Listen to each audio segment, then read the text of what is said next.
हरे कृष्णा गुरु जी, आदर्श अग्निहोत्री जी का प्रश्न आया हुआ है।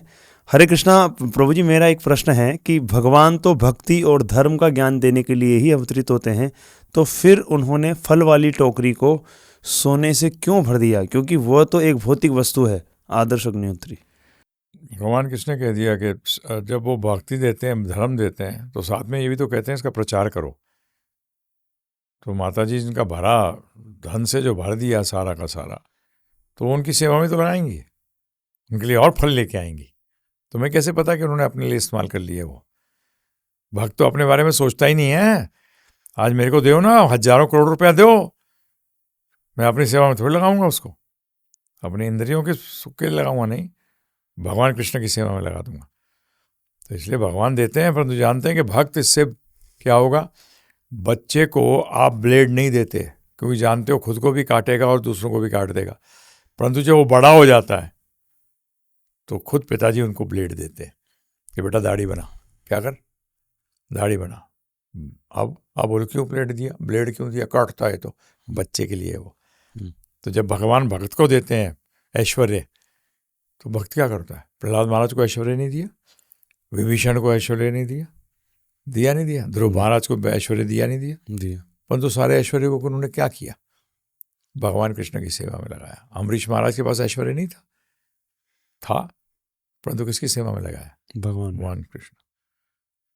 तो वही ब्लेड बच्चे को नहीं दिया जाता, बड़ा हो जाता उसको देते हैं, है ना? समझो इस बात को। हरे Krishna.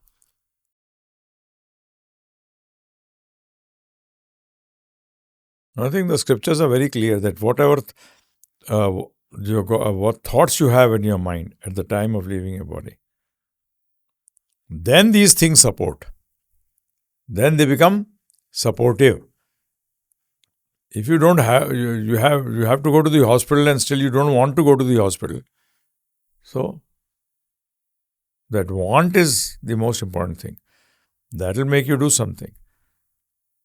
So wearing this, but no thought of Krishna, will surely have problems.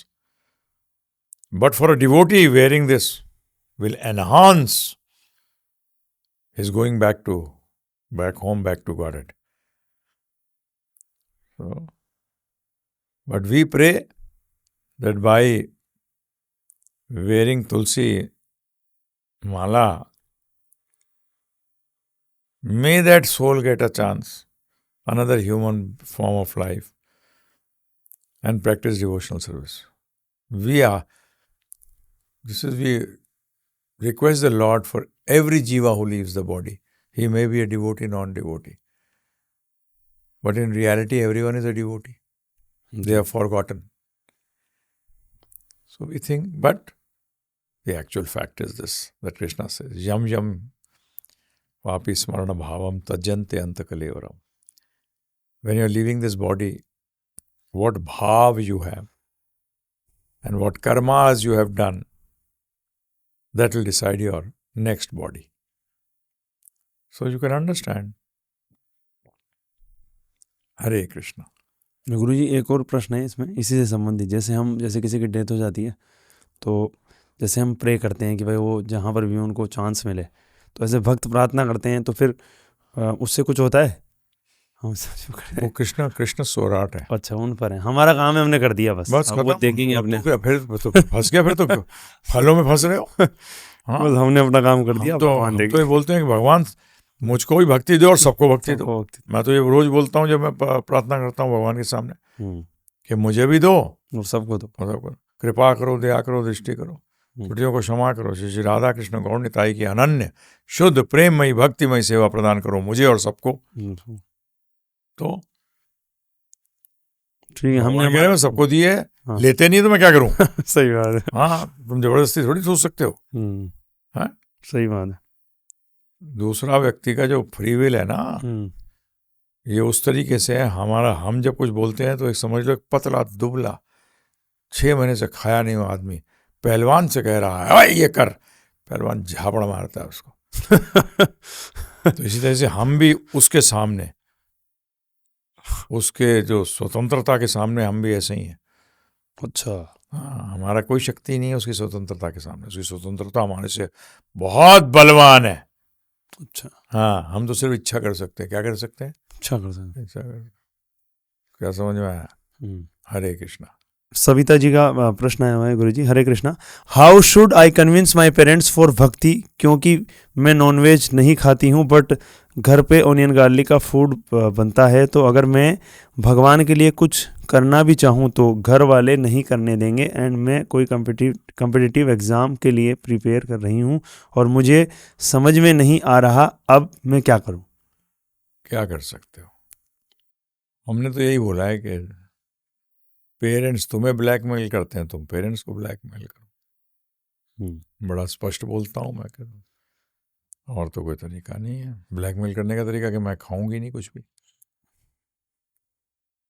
तो अगर वो सही माता पिता हैं तो क्या करेंगे? करना पड़ेगा। हाँ, आप भी जबरदस्ती, वो जबरदस्ती कर रहे हैं, आप जबरदस्ती करो। आप उनको कुछ मत कहो, अपने आप बंद कर दो। तो क्या होगा, 1-2 दिन नहीं खाओगे तो अरे ये क्या कर रही है? परंतु आजकल के तो माता पिता और असुरी हो गए। अब क्या करेंगे मुझे नहीं पता। ठीक है ना जी। या अपना समय निकालो, कुछ बर्तन अलग रख लो अपने लिए, अपने आप कुकिंग करो। आधा घंटे में कुकिंग हो जाती है, आधा 40 मिनट्स के अंदर भगवान को भोग लगा के पाओ। हरे कृष्णा। भावना माता जी का प्रश्न आया हुआ है। हरे कृष्णा गुरुजी, मैं 21 साल की हूँ और जब से मैंने आपका कोर्स सुना है मैं 4 नियमों का पालन करती हूँ, 16 माला करती हूँ, एकादशी करती हूँ, मॉर्निंग प्रोग्राम अटेंड करती हूँ। मैंने एमए किया है। अब मुझे भौतिक पढ़ाई में बिल्कुल इंटरेस्ट नहीं आता। मैंने यूपीएससी की तैयारी भी छोड़ दी क्योंकि आप कहते हो कि जीवन चुटकी का है और गर्ल्स को जब जॉब नहीं करना चाहिए तो चुटकी के लिए इतनी मेहनत क्यों करूं? क्या मैंने सही किया? पेरेंट्स जनवरी में शादी के लिए बोल रहे हैं, मुझे शादी से डर लगता है, क्या करूं गुरुजी? भक्ति करते रहो, किसी भी स्थिति में, किसी भी परिस्थिति में, जिससे भी शादी हो उसको स्पष्ट बताओ, पहले बात करो उससे कि मेरा जीवन ऐसा है। और हमने तो एक ही चीज़ कही है कि अगर कोई माता को ज़बरदस्ती कार्य करना ही पड़ जाए किसी परिस्थिति में, टीचर बने। क्या बने? टीचर। स्कूल में बच्चों को पढ़ाए, साथ में उनको कृष्ण भावना भावित भी करे, और तो टीचर बनना बेस्ट है। क्या है आज के परिप्रेक्ष्य में जी। तो परंतु जिससे शादी हो उसको बता दो पहले कि तुम क्या करते हो। वो तुम्हारा पर्सनल चीज़ है कि मेरे को आप नॉन वेज के लिए या प्याज लहसुन के लिए आपको जो खाना खाइए, फिर आस्ते आस्ते उनको चेंज करो, कोशिश करो। अगर हो गए, नहीं हुए, वो आपके कर्मों का हिसाब। तो अपनी भक्ति नहीं छोड़नी किसी भी परिस्थिति के अंदर। हरे कृष्णा। हरे कृष्णा गुरुजी, साहिल जी का प्रश्न आया हुआ है। हरे कृष्णा प्रभु जी, दंडवत प्रणाम। कृपया हमें महर्षि वेदव्यास जी के बारे में बताएं। उनका जन्म कब हुआ? उन्होंने सब ग्रंथों को लिपिबद्ध कब किया था? मैं ये प्रश्न इसलिए कर रहा हूँ क्योंकि कुछ विद्वानों का मत है कि महर्षि कृष्ण देव द्वैपायन व्यास का जन्म लगभग 3000 वर्ष पूर्व हुआ था और उन्होंने समस्त ग्रंथ अपनी कल्पना के आलोक में रचे। हम सभी भक्त आशा करते हैं कि आप इस प्रश्न का उत्तर अवश्य देंगे। सिंपल है, हम तो मानते हैं कि उन्होंने ये ज्ञान लिपिबद्ध किया है कलयुग से पहले। क्या किया है? कलयुग से पहले। उनका जन्म क्या हुआ उससे मुझे क्या करना। तो उन्होंने लिपिबद्ध किया हमारे लिए, और उन्होंने अपने मनगढ़ंत कुछ भी नहीं लिखा, क्योंकि उसमें जितना भी शास्त्रों में ज्ञान है वो पता लगता है मनगढ़ंत है ही नहीं। वो मनगढ़ंत है ही नहीं। विज्ञान की ऐसी ऐसी बातें हैं उसके अंदर जो कि आज विज्ञान कहता ओ हाँ सही है, तो कहाँ से आई है? मनगढ़ंत नहीं है। ये जो विद्वान बोल रहे हैं गुरु जी, ये जरूर मनगढ़ंत है। 3000 वो विद्वान नहीं है। आज वो इसी तरीके से है, कोई मेडिकल डॉक्टर जो है वो फिजिक्स के ऊपर कमेंट करता है। तो फिजिक्स, जो लोग फिजिक्स पढ़ रहे हैं उनके सामने वो अज्ञानी है। क्या है? अज्ञानी। तो इसलिए इनको विद्वान किस लिए कह दिया आपने? ये कि आध्यात्मिक ज्ञान के जानने वाले हैं नहीं है ना, तो फिर इनको विद्वान कैसे करें आप? कि किसी अपने फील्ड में विद्वान होंगे जी। हर व्यक्ति अपने फील्ड में विद्वान होता है। सब फील्ड में विद्वान सिर्फ कृष्ण है। जब भी उनका एक नाम सर्वज्ञ है, जी सब चीज को जानते हैं। कोई मनुष्य ऐसा नहीं है जो सब कुछ को जानता हो, ना तो देवलोक में ना ही मृत्यलोक में, कहीं भी नहीं है कोई भी, ब्रह्मा जी भी नहीं है। तो इसलिए आज एक आदमी ने नोबेल प्राइज जीता हो फिजिक्स के अंदर, आप कहो ओह क्या विद्वान है, तो आप जब बीमार होते हो उसके बाद जाओगे इलाज कराने? बताइए, जाओगे? नहीं, नहीं जाओगे, क्योंकि वो विद्वान अपने फील्ड में है, मेडिसिन की फील्ड में नहीं है। जी तो इसी तरीके से आध्यात्म वाले लोगों से बात करो, इनको ये अपने फील्ड में विद्वान होंगे, हम उसमें थोड़ी कोई झगड़ा कर रहे हैं, परंतु आध्यात्मिक ज्ञान का तो उनको ABCD भी नहीं मालूम है। जी जी बताइए आप मुझे। तो इसलिए एक आदमी आर्ट्स की किताब स्टडी कर रहा है और एक है जो सिविल इलेक्ट्रिकल इंजीनियरिंग के अंदर थरेजा की किताब पढ़ते हैं। अब थरेजा को बाइबल माना जाता है इलेक्ट्रिकल इंजीनियरिंग के अंदर, उनकी किताबों को।